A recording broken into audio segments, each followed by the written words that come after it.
Um milionário demite mais de 7 faxineiras, até que uma doa o próprio sangue para salvar a vida da sua filha. E então o impossível acontece. Nossas histórias têm viajado longe. De onde você está assistindo hoje? Compartilhe com a gente nos comentários. Saia da minha casa, agora! A voz de Afonso Prado Lacerda cortou o silêncio do luxuoso apartamento como um trovão. Lúcia, a jovem faxineira, encolheu-se perto do balde de limpeza, os olhos arregalados de susto e as lágrimas já brotando. Ela não conseguia entender. Tinha limpado tudo com o máximo cuidado, usado os produtos exatos que lhe foram indicados e não havia tocado em nada que não devesse. Mas, Senhor, eu não fiz nada de errado, ela gaguejou, a voz um fio trêmulo. Nada de errado? Afonso repetiu, aproximando-se dela. Sua figura alta e imponente parecia preencher todo o espaço. Ele era o dono da construtora, que ergueu metade dos prédios da Vila Olímpia, um homem acostumado a dar ordens e a ser obedecido sem questionamentos. Você estava cantarolando, eu ouvi. Uma música irritante, um barulho desnecessário que pode contaminar o ambiente. Lúcia ficou em choque. Contaminar? Era apenas uma canção de ninar que sua avó cantava. Eu peço desculpas, Sr. Prado Lacerda. Não vai se repetir. Por favor, eu preciso deste emprego. Dona Mercedes, a governanta que trabalhava para a família há mais de 20 anos, aproximou-se com passos calmos, tentando intervir. Senhor Afonso, por favor. Foi só um descuido da moça. Ela é nova, ainda está se adaptando às regras. Afonso virou seu olhar frio para a governanta. As regras não são para adaptação, Mercedes. São para cumprimento imediato e absoluto. E a principal delas é o silêncio. Silêncio total perto do quarto da minha filha. Você explicou isso a ela? Sim, senhor. Com toda a clareza, respondeu Mercedes, mantendo a postura firme, apesar da tensão. Então ela escolheu desobedecer. Não quero gente descuidada aqui. Pegue suas coisas e desapareça, ele disse, olhando novamente para Lúcia, que agora chorava abertamente. O seu pagamento estará na portaria.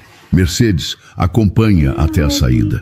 Sem esperar por uma resposta, Afonso deu as costas e caminhou a passos largos na direção de seu escritório, fechando a porta com uma força contida que estremeceu um vaso de cristal na mesinha de centro. Lúcia soluçava baixo. Eu juro, dona Mercedes, eu não fiz por mal. Eu sei, minha querida. Eu sei, a governanta disse com uma gentileza que contrastava com a dureza do patrão. Venha, eu ajudo você com suas coisas. Não fique assim. Ele não é uma pessoa má. Ele só está passando por um momento muito difícil. Enquanto guiava a 7ª faxineira demitida em 6 meses para fora do apartamento, Mercedes sentia o coração apertado. Ela entendia a dor de Afonso, a dor que o transformou naquele homem rígido e amargo. Mas as funcionárias não tinham culpa. Eram apenas mulheres simples, tentando ganhar a vida. Após deixar Lúcia no elevador de serviço, Mercedes voltou para a cozinha e encontrou o segurança do andar, Jorge, tomando um copo d'água. Outra que se foi? Ele perguntou sem muita surpresa. Mercedes concordou com um suspiro cansado.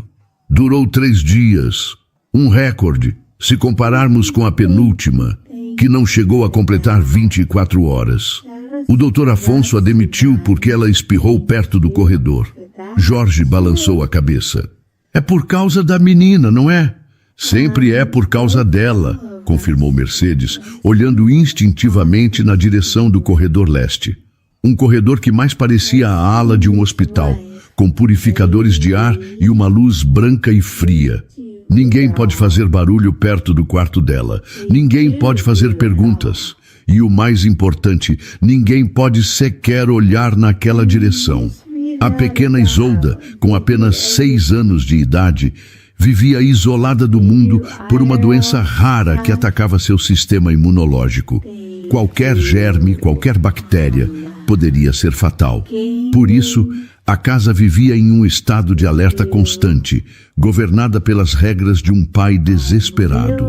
Um pai milionário, capaz de construir arranha-céus, mas incapaz de salvar a própria filha. Ele precisa de alguém que entenda, disse Mercedes. Alguém que não veja apenas as regras, mas que compreenda a dor por trás delas. Ela sabia que a agência de empregos já não tinha mais opções para enviar. Teria que procurar em outro lugar. E enquanto o silêncio voltava a tomar conta do gigantesco apartamento, um silêncio triste e vazio, ela se perguntava se algum dia encontraria uma pessoa capaz de sobreviver ao patrão impossível e, quem sabe, trazer um pouco de calor para aquele lar gelado. Muito antes de o sol pensar em nascer, a jornada de Vitória Munhoz já havia começado. Às 3:30 da manhã, o despertador do celular tocou em seu pequeno quarto em Cidade Tiradentes, no extremo leste de São Paulo. Lá fora, a cidade ainda dormia, mas para ela, o dia já estava atrasado. Com 38 anos, Vitória conhecia bem o ritual: levantar em silêncio, tomar um café amargo e sair para o ponto de ônibus na escuridão, com o coração apertado de esperança e necessidade. Ela pegou o primeiro ônibus, ainda vazio, que a levaria até o terminal. De lá, o segundo, já mais cheio, rumo à estação de metrô. E então, o trem, onde as pessoas se espremiam, cada uma imersa em seu próprio mundo de cansaço e preocupações. Vitória era apenas mais um rosto na multidão, uma mulher de feições suaves, mas com um olhar que carregava o peso de um mundo inteiro. Perdera o emprego na empresa de limpeza há 2 meses e suas economias estavam no fim. A vaga no apartamento da Vila Olímpia não era apenas uma oportunidade, era sua única chance. Enquanto o metrô avançava pelos túneis, sua mente viajou para longe. Viajou para 2 anos atrás, para o som da risada de seu filho, Gabriel, para o cheiro de bolo de fubá que saía do forno nos domingos, para os braços fortes de seu marido, que a vida levou cedo demais. Desde que perdeu Gabriel, um silêncio profundo se instalou em sua vida. Um silêncio que a acompanhava em casa, no trabalho e agora naquele vagão lotado. Talvez por isso a descrição da vaga não a assustou. Um patrão que exigia silêncio? Vitória já vivia nele. Quando finalmente chegou ao endereço na Vila Olímpia, sentiu-se um peixe fora d'água. Os prédios eram gigantescos, feitos de vidro e aço, e os porteiros usavam uniformes que pareciam mais caros que todas as roupas que ela possuía. Respirou fundo, pediu licença e se anunciou na portaria. Dona Mercedes a recebeu no hall de serviço. A governanta a analisou com um olhar que era ao mesmo tempo criterioso e gentil. "Vitória Munhoz?" perguntou a voz calma. "Sim, senhora. Sou eu. Pode me chamar de Mercedes. Venha, vamos conversar na cozinha." A cozinha era maior que a casa inteira de Vitória. Tudo era branco, de inox, impecavelmente limpo e organizado. Sentaram-se a uma pequena mesa. Mercedes foi direta. "Eu preciso ser muito honesta com você, Vitória. Este não é um emprego fácil. O patrão, Dr. Afonso, é extremamente rigoroso. As regras são absolutas." Vitória ouvia com atenção, as mãos juntas sobre o colo. "A regra principal é o silêncio", continuou Mercedes, "especialmente perto da ala leste do apartamento. Não pode haver barulho, conversas, nem mesmo um sussurro. A última moça foi demitida por cantarolar baixo. Você entende a seriedade disso?" Vitória engoliu em seco. Ela pensou na sua casa vazia, no silêncio que gritava a ausência de seu menino. Olhou nos olhos de Mercedes e pela primeira vez deixou uma pequena parte de sua dor transparecer. "Eu entendo, sim, senhora. Mercedes, eu sei o que é perder gente importante. Sei o valor do silêncio e da paz. Prometo que não vou dar trabalho." Ela não deu detalhes. Não disse que seu único filho partiu, que seu coração era um quarto vazio. Apenas aquelas palavras, ditas com uma sinceridade calma e profunda, foram suficientes. Mercedes a observou por um longo instante. Ela viu nos olhos de Vitória não a submissão do medo, mas a força de quem já enfrentou a pior das tempestades. Era disso que aquela casa precisava, de força, não de medo. Tudo bem, Vitória, a vaga é sua. O salário será depositado todo dia 5. O trabalho é de segunda a sábado. Um alívio profundo percorreu o corpo de Vitória, tão forte que ela sentiu as pernas fraquejarem. Muito obrigada, Mercedes. De verdade. A senhora não sabe o quanto isso significa para mim. Eu imagino que sim, disse a governanta com um meio sorriso. Mas preciso que me ouça com atenção. Você vai começar amanhã às 6 horas da manhã, sem atraso. E lembre-se do que eu disse. Se fizer uma besteirinha, qualquer uma, o Dr. Afonso te manda embora na mesma hora, sem segunda chance. Entendido? Entendido, respondeu Vitória, a voz firme. Ela enfrentaria qualquer coisa por aquele emprego. Qualquer chefe, qualquer regra. O que era a fúria de um patrão perto do silêncio eterno que ela carregava na alma? Pontualmente às 6 horas da manhã do dia seguinte, Vitória passou pelo portão de serviço. Dona Mercedes a aguardava com um uniforme limpo e um sorriso discreto. Enquanto lhe mostrava a despensa com os produtos de limpeza, cada um com uma etiqueta específica para cada superfície, a governanta reforçava as instruções com uma voz baixa e cuidadosa, como se as próprias paredes pudessem ouvir. Lembre-se, Vitória, comece sempre pela sala de estar e pelo escritório. A cozinha fica por último. E sob nenhuma hipótese se aproxime do corredor leste. Eu entendi, Mercedes. A governanta ia responder, mas sua fala foi interrompida por uma presença que fez o ar ficar mais frio. Afonso Prado Lacerda estava parado na porta da cozinha, já vestido em um terno escuro e caro. Seu rosto não demonstrava nenhuma emoção, mas seus olhos analisaram Vitória de cima a baixo, fazendo-a sentir-se pequena e inadequada. Deixe-nos a sós, Mercedes, ele ordenou, a voz grave e controlada. Mercedes olhou de Afonso para Vitória, uma expressão de preocupação em seu rosto, mas concordou e se retirou em silêncio. Vitória ficou parada, as mãos suando, o coração batendo descompassado no peito. Afonso caminhou lentamente até ela, parando a uma distância que era ao mesmo tempo próxima e impessoal. Eu vou dizer isto apenas uma vez, então preste muita atenção. Ele começou. O tom de voz era quase um sussurro, mas carregado de uma autoridade inquestionável. Você está aqui para limpar. Nada mais. Você limpa apenas as áreas que Mercedes lhe autorizar, entendeu? Sim, senhor. Vitória respondeu, a voz mais baixa do que pretendia. Você nunca, em nenhuma circunstância, se aproxima do corredor leste. A porta no final daquele corredor permanecerá fechada para você. Você não olha para ela, não tenta ouvir o que há do outro lado. Aquele lado da casa não existe para você.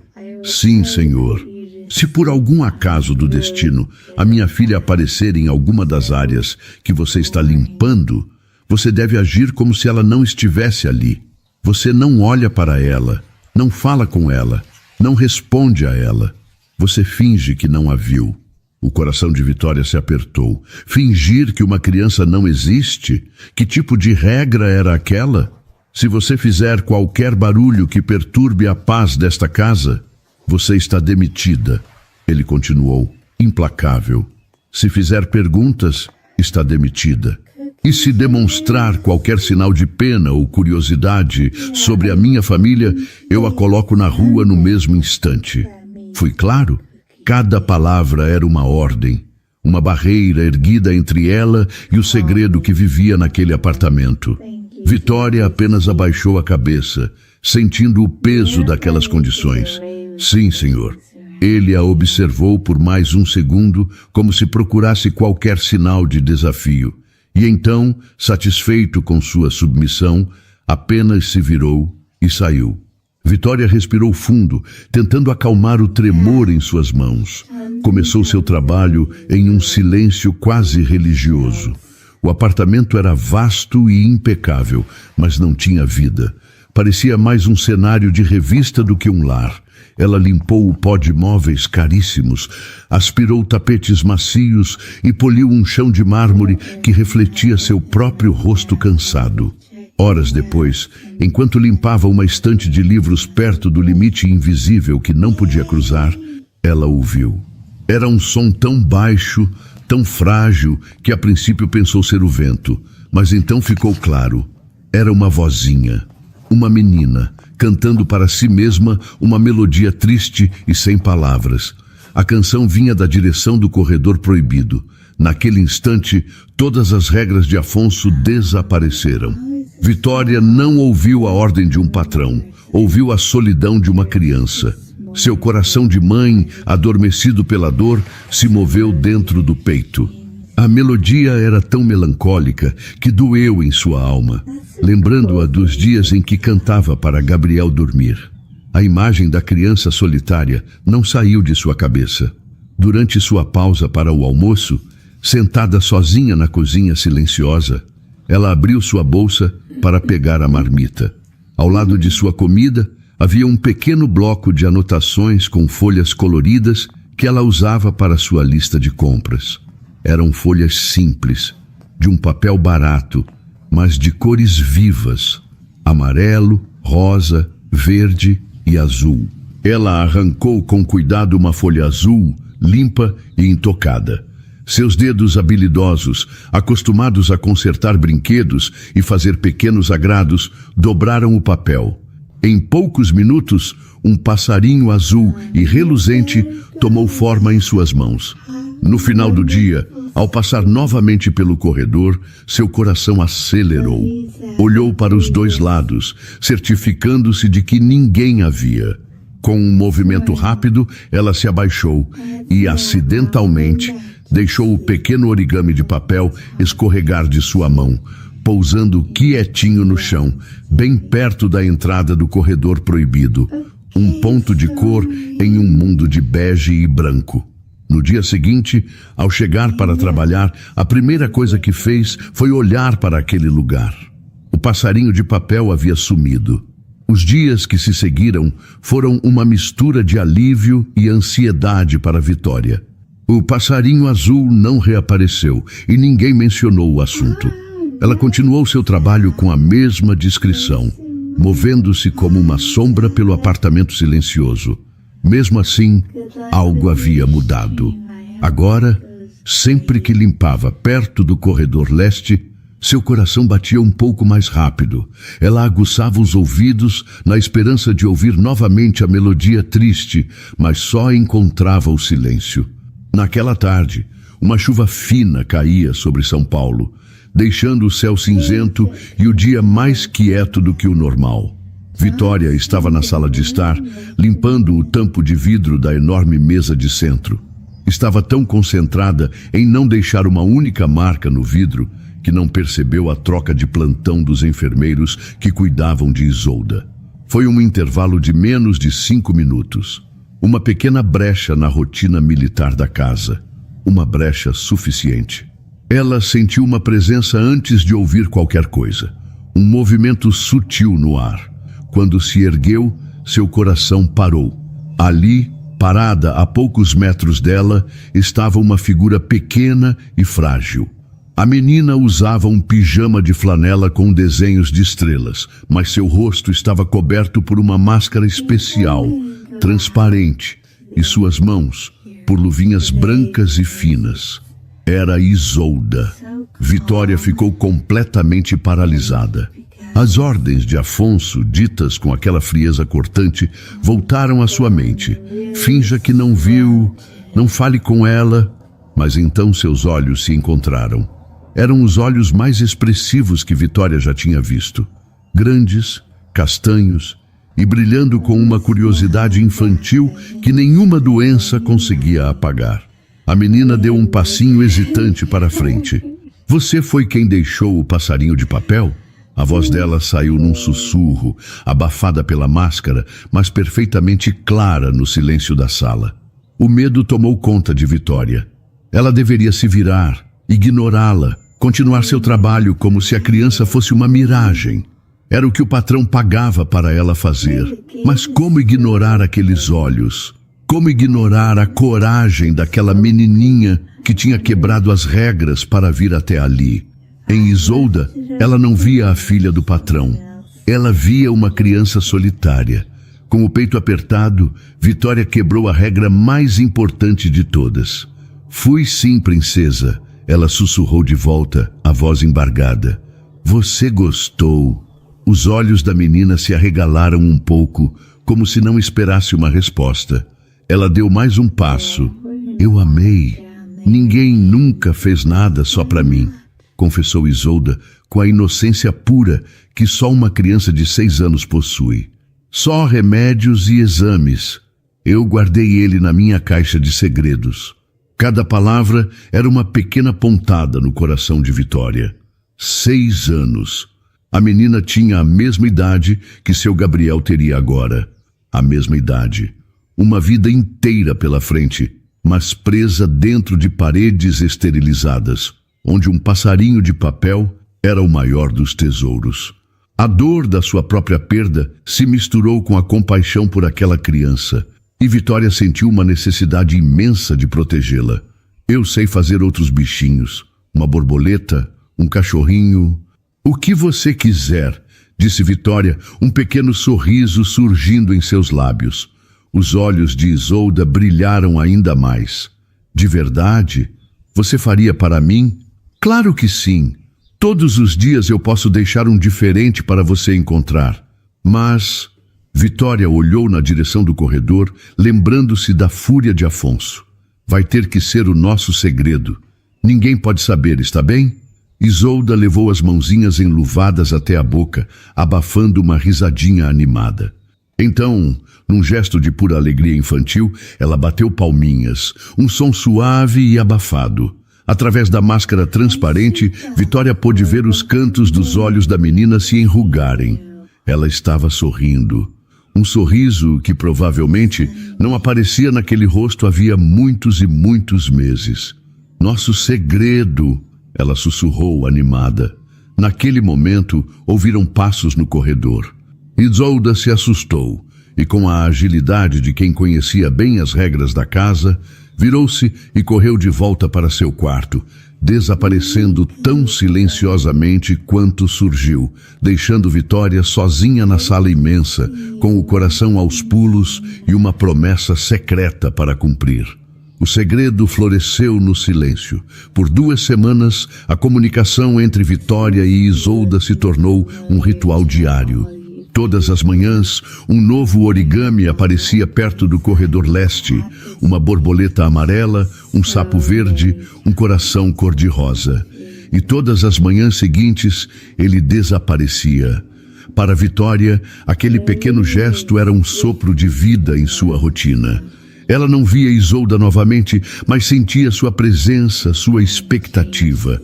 Imaginava o sorriso da menina ao encontrar cada novo bichinho de papel em sua caixa de segredos. Era um risco, ela sabia, mas um risco que aquecia sua alma. A rotina foi quebrada numa terça-feira à tarde. Afonso não estava monitorando as câmeras, mas sim os sinais vitais da filha em um painel complexo em seu escritório.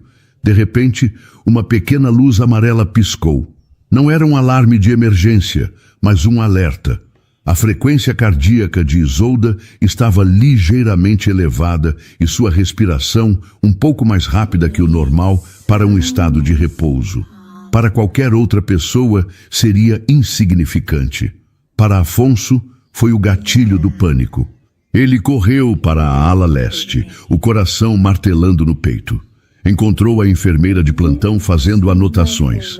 O que está acontecendo? Por que ela está agitada?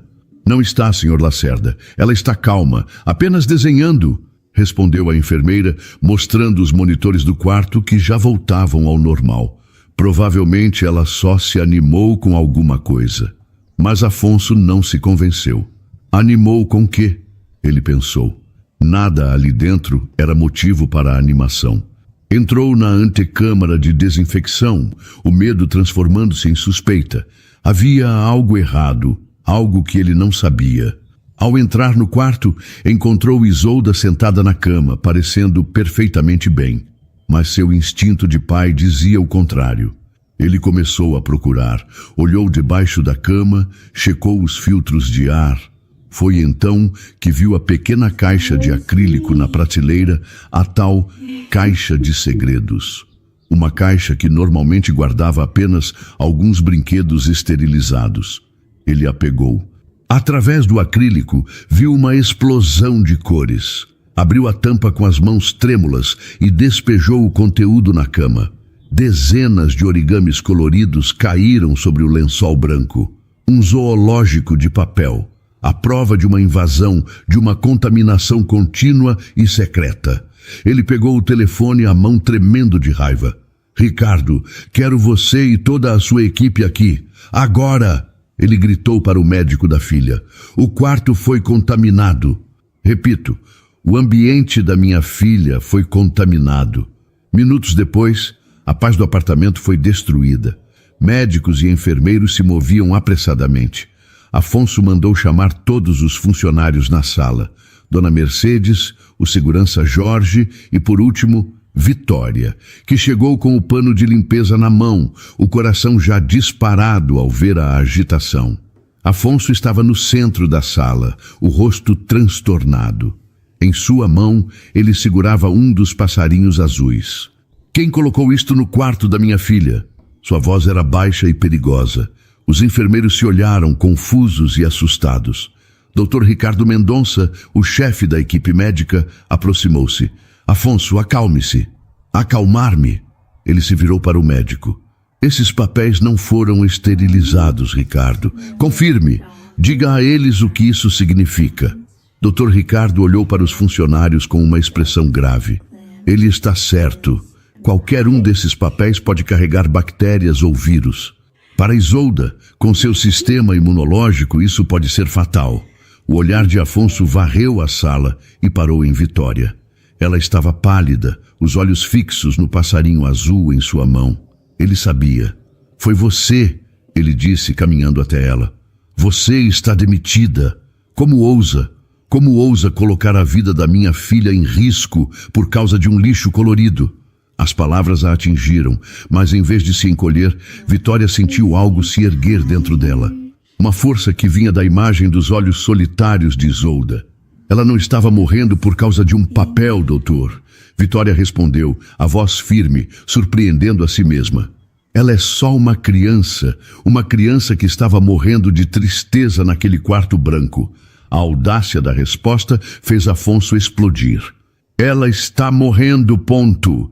Ele gritou, o rosto se contorcendo de dor, os olhos se enchendo de lágrimas de desespero.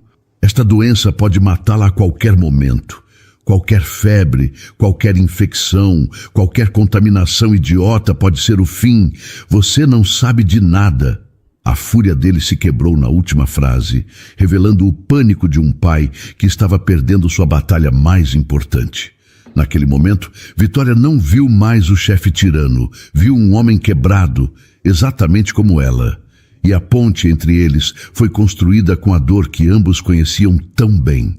Eu entendo de perda, sim, senhor, disse ela, a voz agora suave, mas cheia de uma certeza triste. Eu perdi meu filho. Sei exatamente o que é o desespero de não conseguir proteger a pessoa que a gente mais ama no mundo. O grito de Afonso morreu na garganta. Ele parou, o ar saindo de seus pulmões. Olhou para aquela mulher, a faxineira, e pela primeira vez não viu uma funcionária. Viu o reflexo de sua própria dor em um par de olhos que entendiam de verdade o tamanho do seu medo.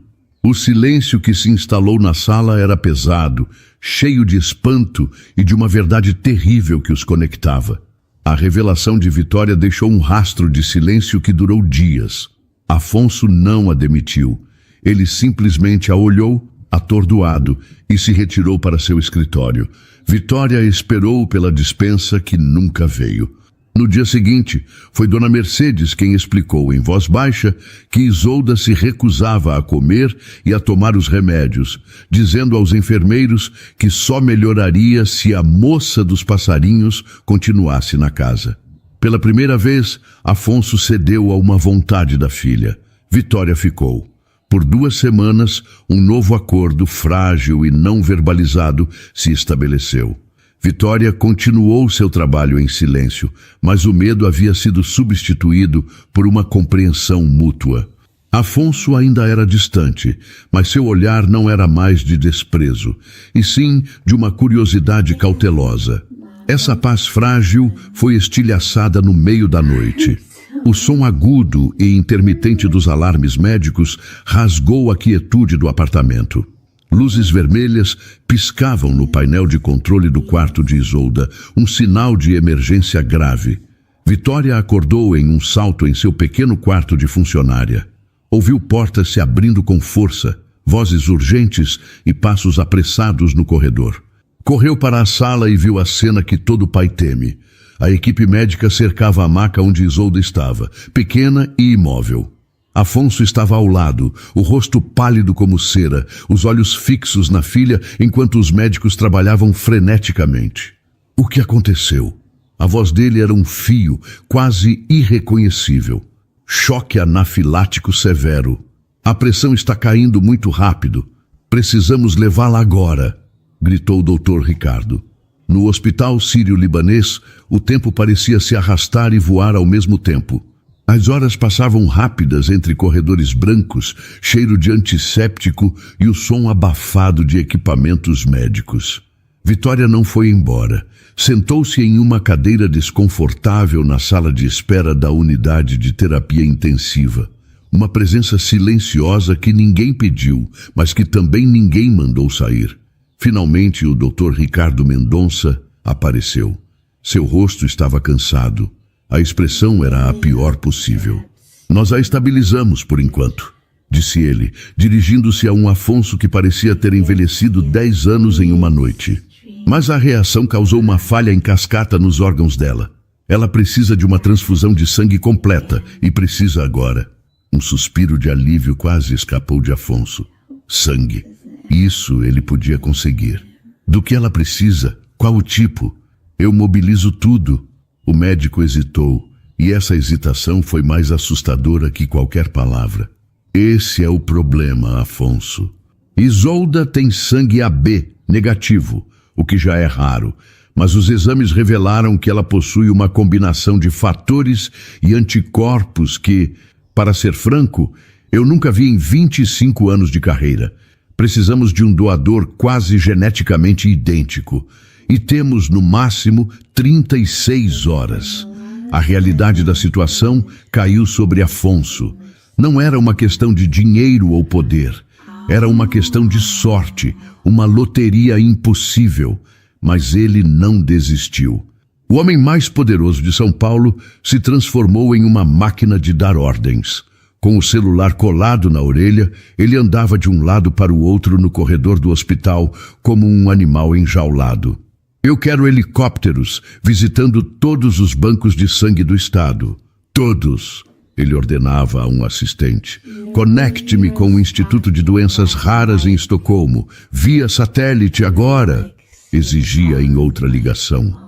Contratou equipes para testar a compatibilidade de centenas de funcionários de suas empresas. Prometeu fortunas. Acionou contatos em todos os continentes. As horas passavam e a resposta era sempre a mesma. Nada. Nenhuma correspondência.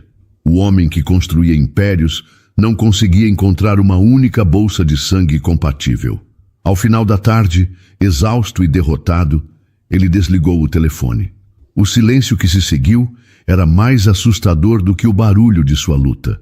Ele encostou a cabeça na parede fria do corredor, o corpo curvado pela derrota. Seus ombros tremiam. Ele olhou para o fim do corredor e viu Vitória, ainda sentada no mesmo lugar, observando-o com uma expressão de profunda tristeza. Ela não disse nada, apenas estava lá. Afonso caminhou lentamente até ela, o milionário implacável desaparecido, restando apenas um pai. Ele parou à sua frente, o olhar perdido no vazio. Minha filha vai morrer. Ele sussurrou, a voz quebrada, admitindo a derrota pela primeira vez em sua vida. Todo o meu dinheiro, todo o meu poder. Não servem para nada. Eu falhei com ela, Vitória. Eu falhei. Vitória olhou para o homem desmoronado à sua frente e não viu o patrão, mas um pai em agonia. O desespero dele era um espelho de sua própria dor antiga. Ela se levantou e sua voz, embora suave, cortou o ar pesado do corredor. O Senhor ainda não tentou de tudo, disse ela. Ainda há pessoas para testar. Os médicos, os enfermeiros, Eu ainda não fui testada. Afonso ergueu o rosto, os olhos vermelhos e confusos. A ideia era tão improvável que beirava o absurdo. Mas agarrando-se a qualquer fio de esperança, ele concordou. Minutos depois, Vitória estava na fila do posto de coleta improvisado no hospital, junto com os últimos funcionários e a equipe médica de plantão. Ela era uma figura anônima no meio de tantos outros. Um enfermeiro mais velho, enquanto preparava o braço dela, resmungou baixo. Perda de tempo e de material. A chance de uma faxineira ter o sangue compatível com o de uma menina rica como essa é 1 em 1 milhão. Genética não funciona assim. Vitória ouviu, mas não se ofendeu. Ela não estava ali por estatística ou por genética. Estava ali por um sentimento que não sabia nomear, um chamado que vinha de um lugar muito profundo. Ela observou seu sangue escuro preencher o pequeno tubo de ensaio e sentiu uma calma estranha, uma sensação de que estava fazendo exatamente o que deveria fazer. A espera pelos resultados foi uma tortura para Afonso. Ele não conseguia ficar parado, andando de um lado para o outro, o celular em silêncio em sua mão, agora inútil. Vitória permaneceu sentada, as mãos no colo, em uma quietude que parecia quase sobrenatural. Ela rezava em silêncio, não pela sua compatibilidade, mas para que a dor daquele pai encontrasse algum alívio. Quase 2 horas depois, o Dr. Ricardo Mendonça surgiu no corredor. Ele não estava correndo, mas seus passos eram rápidos. Sua expressão, normalmente controlada e profissional, era de completo choque. Ele ignorou Afonso e caminhou diretamente até Vitória. Vitória Munhoz? Ele perguntou, a voz carregada de incredulidade, segurando o resultado do exame. Sim, sou eu, doutor, respondeu ela, levantando-se. O médico olhou do papel para ela e de volta para o papel, como se seus olhos não pudessem acreditar no que liam. Eu não sei como isso é possível. Em toda a minha carreira, eu nunca vi nada assim. É um milagre. A compatibilidade é de 100%. Perfeita. Afonso, que se aproximara, ouviu as palavras e sentiu o chão sumir sob seus pés. Uma esperança tão avassaladora o atingiu que ele precisou se apoiar na parede. O quê? Perfeita? Ela é compatível? Ele gaguejou. Mais do que compatível.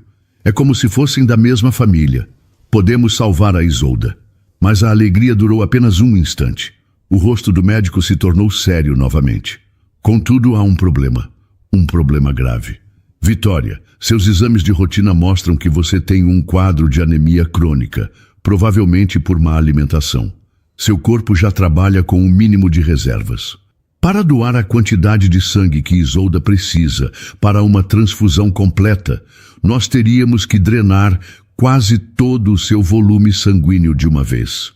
O seu coração pode não aguentar. A doação pode matá-la. O silêncio voltou. Desta vez, mais cruel do que antes.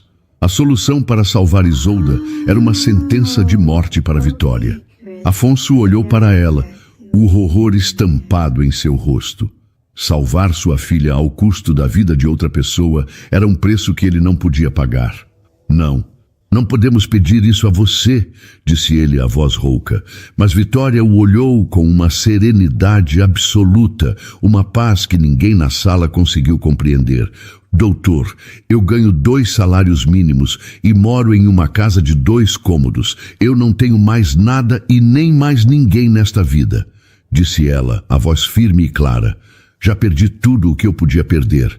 Se o meu sangue, o sangue de uma mulher simples da periferia, pode salvar aquela menina, então a minha vida teve um sentido. Afonso sentiu as lágrimas quentes escorrerem por seu rosto sem controle. Por quê? Ele sussurrou, a pergunta saindo do fundo de sua alma. Por que você faria isso por nós?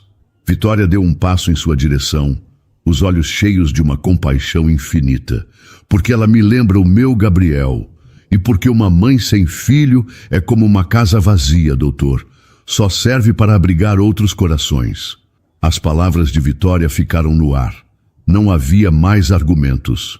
Diante de uma coragem tão serena e de um propósito tão profundo, os médicos e até mesmo Afonso só podiam concordar. A decisão estava tomada. A sala do procedimento era fria, branca e iluminada por luzes fortes que não deixavam espaço para sombras.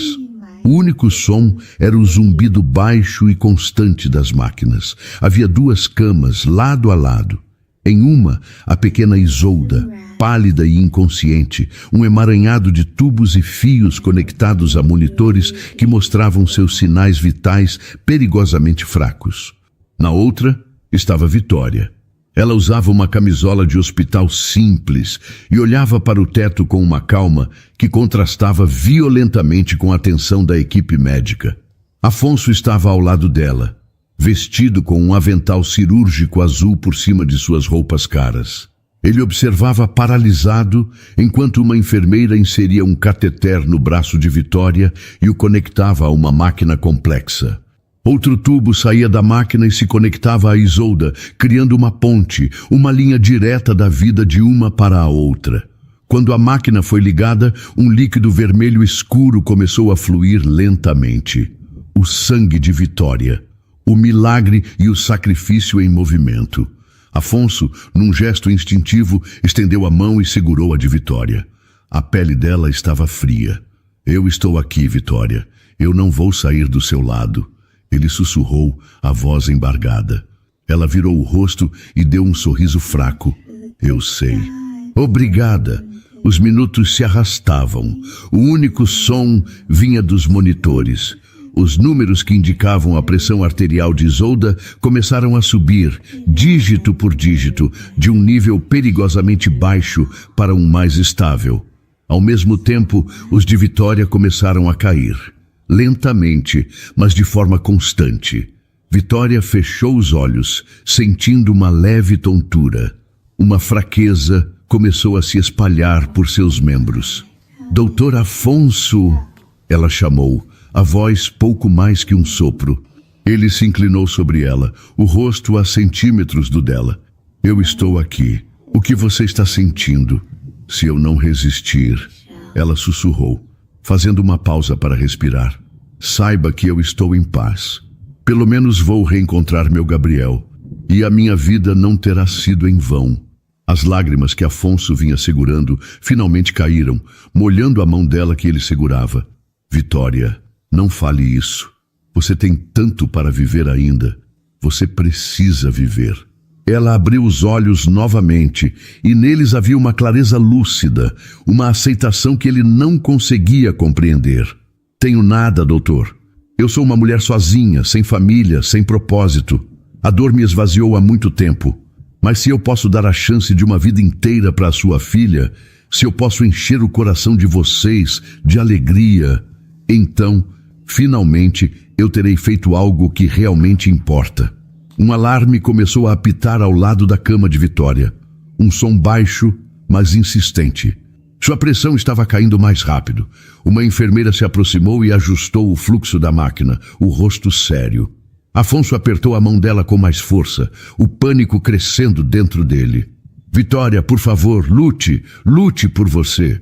Mas ela parecia estar se distanciando. Enquanto isso, do outro lado, um milagre visível acontecia. Uma cor rosada começou a subir pelo rosto de Isolda. As bochechas pálidas e quase cinzentas da menina ganharam um tom saudável. Seus lábios, antes azulados, voltaram a ser vermelhos. O monitor dela mostrava números cada vez melhores, cada vez mais fortes. O contraste era brutal e acontecia em tempo real. A vida parecia estar literalmente se transferindo de um corpo para o outro. Uma mulher que perdeu tudo, doando o último sopro de vida que lhe restava para salvar uma criança que mal conhecia. O monitor de Vitória apitou mais alto. Sua respiração ficou superficial. Seus olhos se fecharam. O impossível estava acontecendo, mas o preço era terrível e Afonso assistia a tudo, impotente, segurando a mão da mulher que estava se sacrificando por sua família. A primeira coisa que Vitória sentiu foi a ausência de dor. Depois, a ausência de medo. Havia apenas um cansaço profundo, como se tivesse dormido por um ano inteiro. Lentamente, ela abriu os olhos. A luz do quarto de hospital era suave, filtrada pela janela.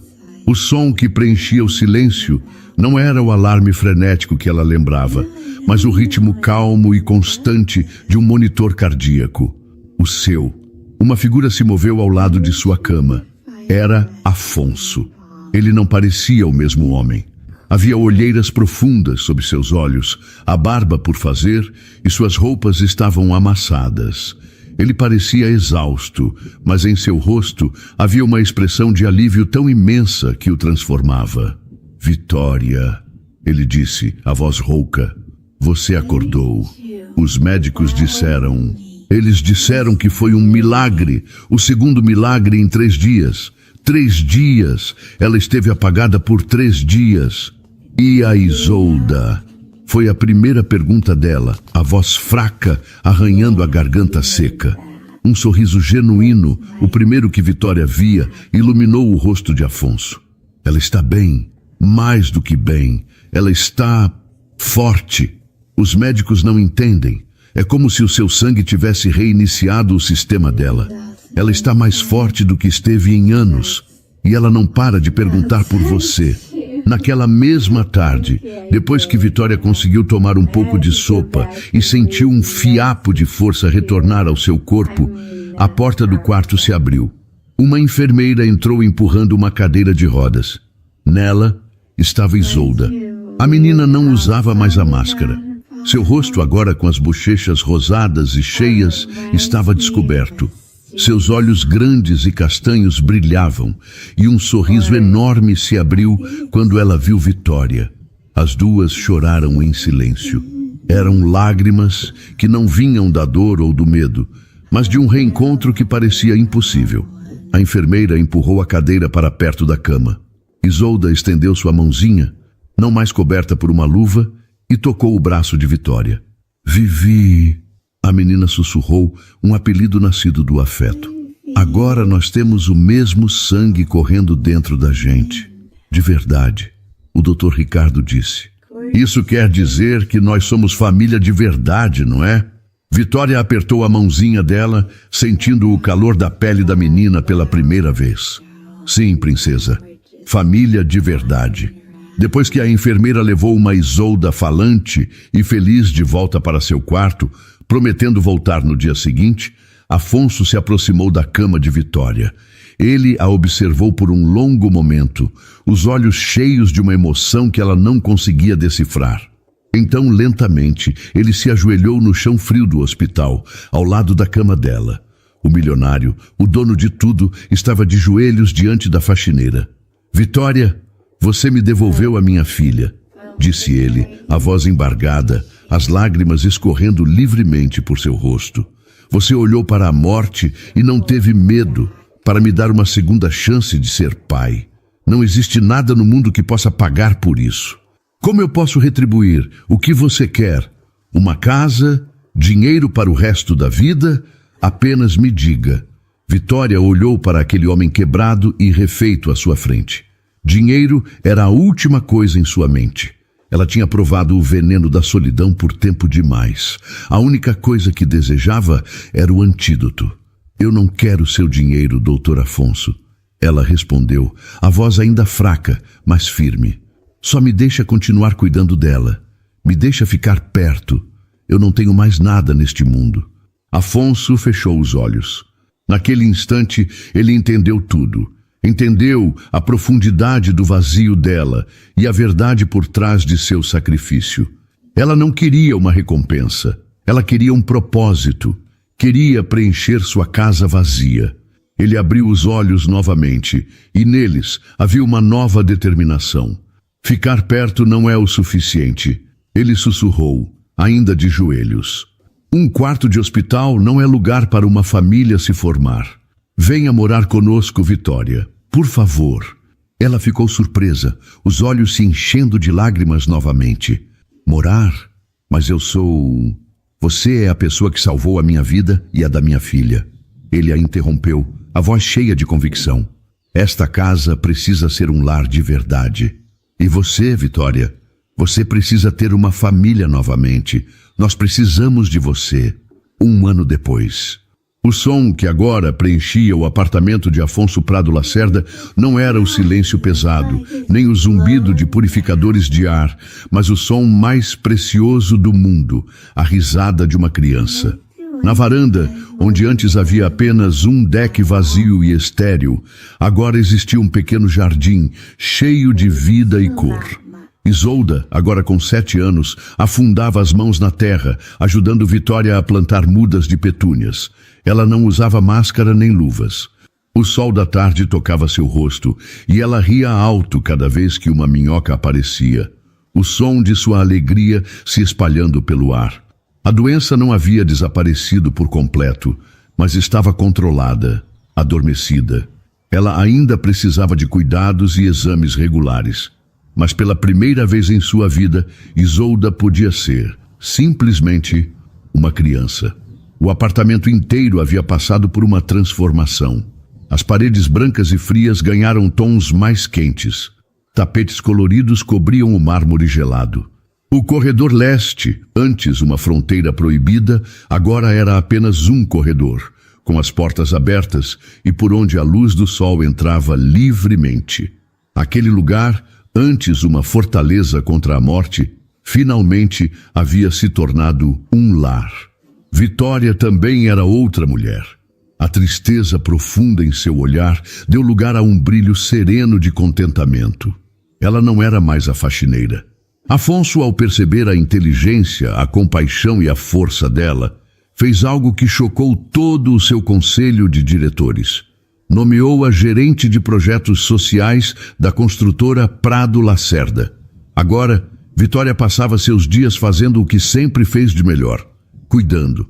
Ela estava à frente de um projeto ambicioso para construir e administrar creches de alta qualidade na periferia de São Paulo, começando por Cidade Tiradentes.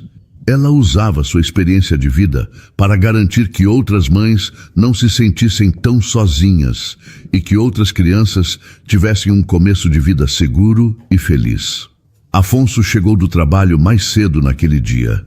Ele parou na porta da varanda, observando a cena. Isolda, com o rosto sujo de terra, mostrando uma flor para Vitória, que a olhava com um amor que era a mais pura expressão da maternidade. O coração de Afonso se encheu de uma paz que ele nunca pensou que sentiria novamente. Vocês duas vão acabar com o meu estoque de flores, ele brincou, aproximando-se. Isolda correu e o abraçou, sujando seu terno caro de terra, e ele nem se importou. Apenas a levantou no colo e beijou sua bochecha. O papai chegou, Vivi! O papai chegou! Ela comemorou. Ele olhou para a Vitória por cima da cabeça da filha, os olhos cheios de uma gratidão que nunca diminuía. Você transformou a nossa família, Vitória. Você nos trouxe de volta à vida. Vitória se levantou, limpando as mãos no avental. Ela sorriu, um sorriso genuíno e leve. Eu não transformei nada, Afonso, ela disse com a voz divertida. Só mostrei que o amor não tem preço e que ele também não tem classe social. Mais tarde, a mesa de jantar estava posta, não com a formalidade de antes, com pratos distantes e um silêncio cortante. Agora, eram 3 lugares bem próximos. A conversa era animada. Isolda contava sobre seu dia na escola especial que frequentava meio período, sobre uma nova amiga que fez. Vitória falava sobre a escolha do terreno para a primeira creche, e Afonso ouvia, participava, ria. Ele não era mais apenas o chefe da casa, era um pai e um companheiro. Depois do jantar, enquanto Isolda mostrava um desenho para Vitória, Afonso se levantou e foi até a sala de estar. Na parede principal, onde antes havia uma pintura abstrata e sem vida, agora havia uma coleção de porta-retratos. Fotos de Isolda bebê, fotos dela no hospital e fotos mais recentes. Ela no jardim com Vitória, os três juntos no parque, sorrindo. E no centro de tudo, em um porta-retrato de prata, havia a foto de um menininho sorridente, com olhos brilhantes e alegres. Era Gabriel. O passado e o presente, a dor e a alegria, todos convivendo em harmonia naquela parede. Afonso não havia apenas aceitado Vitória em sua casa. Ele havia acolhido sua história, sua memória, seu filho. Ele entendeu que para curar uma casa vazia era preciso abrir as portas para todas as lembranças. Vitória se aproximou e ficou ao lado dele, ambos olhando para a foto de Gabriel. Ele parece um menino muito feliz, disse Afonso, a voz cheia de respeito. Ele era, respondeu Vitória com um pingo de saudade, mas sem a dor de antes. Tinha uma risada que enchia a casa inteira, assim como a da Isolda. Eles ficaram ali, em um silêncio confortável, os dois corações remendados se apoiando. 3 vidas, antes quebradas pela perda e pelo medo, que haviam se encontrado por acaso e se reconstruído juntas. Às vezes, o que consideramos impossível é só o amor disfarçado de milagre. 5 anos depois. O sol da manhã de sábado brilhava forte sobre Cidade Tiradentes. Mas não era um sol que castigava o asfalto. Era um sol que iluminava o pátio de um prédio novo, pintado em cores vivas de amarelo, azul e verde. O ar não estava pesado com a poluição, mas preenchido com o som mais puro que existe. A gargalhada de dezenas de crianças brincando. Em frente ao portão, uma placa de metal reluzia. Creche Escola Gabriel Munhoz. No meio da celebração de inauguração estavam os 3. Afonso, Vitória e Isolda. O tempo havia sido gentil com eles, mas, mais do que isso, o amor os havia refeito. Isolda, agora com 12 anos, era uma pré-adolescente de olhos curiosos e um sorriso fácil. Alta e esguia, ela carregava um caderno de desenho para onde quer que fosse. A doença ainda exigia uma rotina de cuidados, mas era apenas isso. Uma rotina, não uma sentença. Ela não vivia mais em uma bolha, mas no mundo. Afonso já não usava a armadura de frieza que o definira por tanto tempo. As linhas em seu rosto eram de sorriso, não de preocupação. Ele conversava com os pais e mães da comunidade, não como um milionário distante, mas como um igual, um homem que entendia o que significava lutar por um filho. E Vitória. Vitória era a personificação da serenidade. Com seus 40 e poucos anos, ela tinha uma autoridade que não vinha do poder, mas da sabedoria e da empatia. Ela não era mais uma sombra, era um farol. Aquela era a 3ª creche que seu projeto inaugurava, um legado nascido da maior dor de sua vida. Após o discurso de um político local, chamaram Vitória ao pequeno palco. Ela se aproximou do microfone e o pátio ficou em silêncio.